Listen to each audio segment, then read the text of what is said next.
The pocket watch suddenly slips from his hand. He catches it just in time, but the part outside the light field is aging rapidly. The photo of his girlfriend inside the watch is decaying right before his eyes. Even so, the man pushes the lever of the time machine anyway. In an instant, time races forward at an unbelievable speed. While he drifts outside of time itself, he watches days and nights flash by, seasons come and go, and even sees his lab turned into a car factory. The auto industry booms right in front of him. Dresses in shop windows get shorter with each passing era. And out in the world, skyscrapers rise one after another. Airplanes evolve generation after generation. Soon, civilization leaps from the industrial age into the 21st century. By now, humans have left Earth and launched satellites. They've even built colonies on the moon. Seeing all this, David finally stops the time machine, and time comes to rest in the year 2030. Facing this strange futuristic city, David isn't afraid. He isn't lost either, because he's traveled 100 years into the future for one answer. An answer he could never find in his own time. It's Christmas 1895. This is supposed to be the day David proposes to his girlfriend, but a robber suddenly shatters their romantic moment. To keep his girlfriend safe, David hands over all his money without hesitation. What he doesn't notice is that she quietly hides the precious ring behind her back, and that very move enrages the robber. In the struggle, the gun accidentally goes off, and his girlfriend falls, shot. Holding her lifeless body, David simply cannot accept this brutal reality. So from that day on, this man, the most brilliant scientist of his era, buries himself in his laboratory day after day because he wants to do something no one has ever done: build a time machine, go back in time and change history. Driven by raw genius and pure obsession, David actually builds a time machine in just 4 years. He puts on the same clothes from the night of his proposal, sets the dial back to that exact moment, then climbs aboard with his girlfriend's photo. Once everything is ready, he pulls the lever without a second thought. The machine roars to life. Its precision gears spin faster and faster until a beam of light bursts out, and incredibly, the hands of the clock actually start turning backwards. When he opens his eyes again, David is back on the very night of his proposal. He embraces his lost love in disbelief. As thrilled as he is, David knows better. The first priority is getting out of this dangerous place. So he takes her hand, hails a carriage, and heads to the busier part of town. He thinks they're safe now, but what David never sees coming is that the moment he turns away to buy flowers, a runaway carriage brings tragedy all over again. But what truly crushes him is discovering that no matter how many times he goes back, his girlfriend always dies in some different accident. That's when David finally realizes he simply cannot change history. Still, he refuses to give up. If going to the past can't save her, then he'll go to the future and find a way to change history there. So David climbs back into the time machine. But unlike traveling to the past, this time protected by the machine's force field, he becomes a silent observer, watching civilization transform at breakneck speed until he finally stops in the year 2030. Searching for knowledge about time travel, David visits a museum a century ahead of his time. There, he meets the museum's AI assistant, and to David's absolute delight, the AI's database is connected to all the data on Earth, which means it holds every piece of knowledge since the dawn of humanity. Time travel? Yes. Accessing science fiction. No, practical application. My question is, why can't one change the past? Because one cannot travel into the past. The AI's words hit David like a bucket of cold water. No matter how he asks, the AI's database holds absolutely nothing about time travel. David figures this era's technology just isn't advanced enough, so he gets back in the time machine, ready to jump another 100 years ahead. But right then, a violent shaking hits, forcing David to shut down the machine. Time stops at the year 2037, and the scene before him leaves David completely stunned. The once thriving futuristic city has become a wasteland of ruins in just 7 years. At that very moment, a few patrolling officers spot David lingering there and move to arrest him on the spot. Confused, David is about to break free when he suddenly notices something jaw-dropping overhead. That's impossible.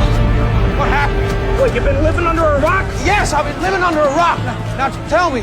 The demolitions for the lunar colony screwed up the orbit, okay? The moon's breaking up, all right? Come on. It turns out that to build underground leisure spaces on the moon, humans detonated 30 million tons of explosives, shattering the moon itself, and with the moon's gravity gone, volcanoes, earthquakes, and tsunamis strike nonstop. The survivors hide in underground bunkers, barely hanging on. David seizes the chance to break free and runs back to the time machine. But the moment he pulls the lever, an aftershock hits, knocking David off balance and out cold. But the time machine keeps running at full speed. With no one at the controls, time hurtles into the future faster than light itself. In an instant, the world around him becomes a barren apocalypse. Clearly, the moon's destruction has wiped out humanity after all, but time keeps racing on. Centuries, millennia, tens of thousands of years. Until hundreds of thousands of years pass, the Earth's crust shifts. Rivers turn into hills. Hills flatten into plains. Then the planet plunges into another ice age. And after all these dramatic changes, life returns to the surface once more, growing wild and free like never before. After who knows how long, David finally regains a sliver of consciousness before passing out again. He uses his last ounce of strength to shut down the machine. And at this moment, time has stopped at the year 802,701. When David wakes up again, he finds himself in an unfamiliar room. The moment he steps outside, he freezes at the sight before him. He's standing on the edge of a sheer cliff. As far as the eye can see, the cliff face is covered with strange wooden dwellings. People travel high above the ground on rope ladders and zip lines. It's a picture of a thriving community. After 800,000 years, humanity not only survived,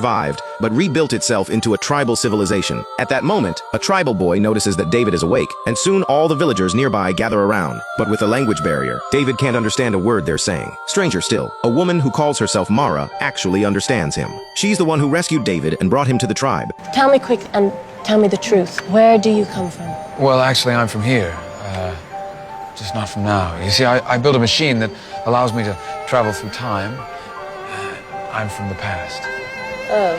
But his mind-blowing story is clearly too much for them to accept. So through Mara's translation, David becomes some poor guy banished from another tribe, who fell off the cliff while squatting to do his business. That instantly puts the villagers' suspicions to rest. When night falls, the cliff dwellings light up like 1,000 lanterns. Staying at Mara's home, David can't help but look up at the sky. The shattered moon still hangs among the stars, and against the glittering night sky, it holds a strange, haunting beauty. It makes David marvel at Earth's incredible power to heal itself. The next day, Mara takes David to some ruins from 800,000 years ago. Her English comes from a wise one who lives inside, but David recognizes the building instantly. This is the museum from the year 2030. Then Mara shows him the tribe's farm, where people harness wind power for their work and production. On the surface, it's a busy, peaceful scene. But right then, a strange sound, like a beast's roar, echoes nearby. David rushes over to investigate, but terrifying figures are already emerging from the jungle. The villagers know exactly how dangerous these creatures are, and flee in terror, because humans aren't the only survivors on Earth after 800,000 years. A terrifying predatory species has also evolved through some unknown mutation. He scrambles to his feet and flees with the crowd. But then more monsters burst up from underground, cutting off their escape. With nowhere to run, the people are forced back into the jungle. The monsters toy with the villagers like prey. But here's the eerie part. They don't grab just anyone. Instead, dedicated scouts fire blow darts. These black darts carry no poison. They're more like tracking markers. Everyone who gets marked is tied up by stronger worker creatures and dragged into the quicksand. Then a horn sounds, and the hunting game abruptly, eerily ends. David can only watch helplessly as a monster drags Mara into the quicksand. Afterward, David furiously demands to know why the men of the tribe don't fight back. But the young tribal chief has grown numb to it all. He even sees it as the natural order, because these people are like livestock, harvested by the underground monsters every 7 days. They lost the courage to resist long ago. But David refuses to abandon Mara, the woman who saved his life. So after his relentless questioning, the tribal boy finally leads David to the ancient ruins, the library from the year 2030. He says the wise one inside will tell him the whole truth. And to David's surprise, this so-called wise one is an old friend from 800,000 years ago. Isn't this the library's AI assistant? And seeing David leaves the AI even more shocked, terrified even. I even remember you. Time travel. Practical application. Powered by nuclear energy, the AI has survived all 800,000 years. Through those endless ages, his emotional and cognitive modules seem to have evolved too, gaining a wisdom beyond any ordinary AI. He tells David that humanity has split into two branches. One is the tribal people on the surface. The other lives deep underground. Following the AI's directions, David quickly finds the entrance to the underground lair. He sends the boy to convince the tribal men to come as backup, while David carefully ventures into the lair alone. But what he discovers next is beyond belief. These seemingly savage underground creatures actually run a complete industrial system. The dark depths are filled with steel structures. Every one of them works methodically producing steel. Their civilization has clearly surpassed the surface tribes. David soon finds Mara's belongings in a corner. But when he looks up, he's horrified to see processing tools hanging everywhere. In his panic, David accidentally hits some kind of switch.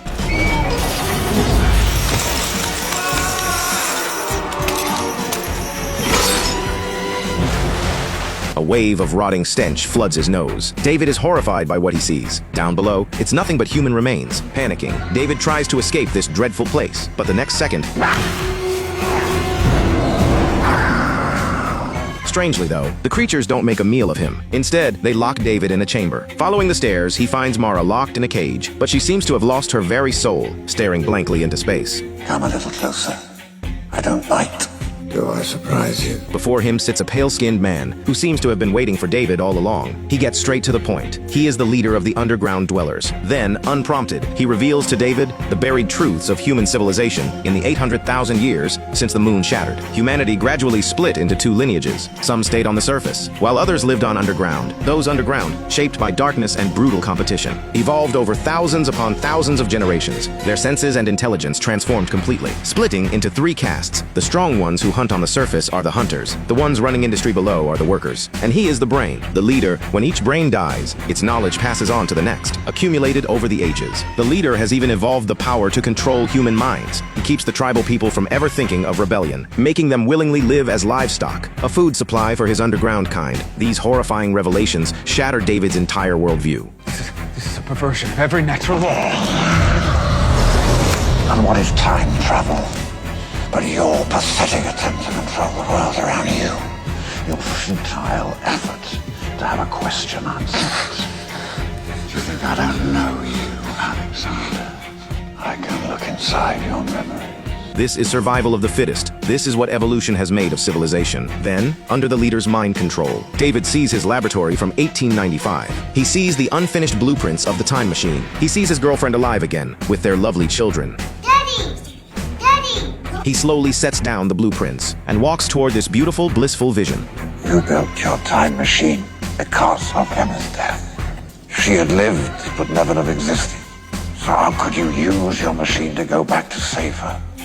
You are the inescapable result of your tragedy, just as I am the inescapable. The leader's words completely shattered David's resolve, because this is the classic time paradox. Everything David did to save his girlfriend was doomed from the start. He's only been lying to himself all along. Then the leader actually returns the time machine to David, because he and David are the same, just pitiful souls defeated by fate. David sits numbly in the time machine. Then suddenly he yanks the leader inside with him, determined to take him away from this era. Because he's had a revelation. If the past cannot be undone, then he'll change humanity's tragic future instead. But David is no match for the leader. A hand clamps around his throat, forcing his head toward the rapidly spinning gears. In desperation, David smashes the machine's pressure gauge. A blast of heat erupts at the leader, leaving his body dangling in midair. David slams the machine into full throttle. In an instant, the leader, caught outside the light field, begins to decay. In just a few seconds, the leader is reduced to dust. David steers the machine back and rescues Mara from her cage. Then he takes the pocket watch, the symbol of his obsession, and jams it into the machine's gears. As the time machine erupts in blinding light, the two race for the exit, and with the leader gone,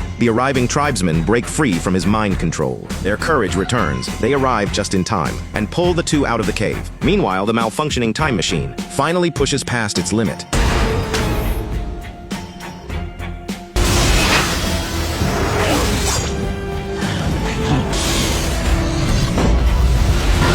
In an instant, the massive energy blast vaporizes every underground creature nearby. The entire underground lair is completely destroyed. At last, the people of the surface break free from their enslavement. David decides to stay in this era. Together with the library's AI assistant, he passes knowledge on to the tribal people. And under their guidance, the flame of human civilization will burn bright on this land once again. Its obsession that lets David surpass every genius of his era and touch the very laws of time. And its obsession that turns him, through his endless pursuit, into a ghost drifting through the river of time. As the greatest scientist of his age, he surely recognized the time paradox long ago, but his obsession ran too deep. So deep he dared to use the laws of time, to challenge the authority of fate itself. It takes the pale man's brutal honesty for him to finally accept that the past cannot be changed. In the end, he chooses to fight for Mara and for the future. Honestly, by today's scientific standards, any time travel movie is bound to have serious scientific flaws. If we pick this film apart with pure cold logic, it probably falls apart everywhere. The genre itself guarantees that the logic will never be airtight. So after watching, you're bound to have your own thoughts and theories, and I'd love to hear them all. So drop your takes in the comments below.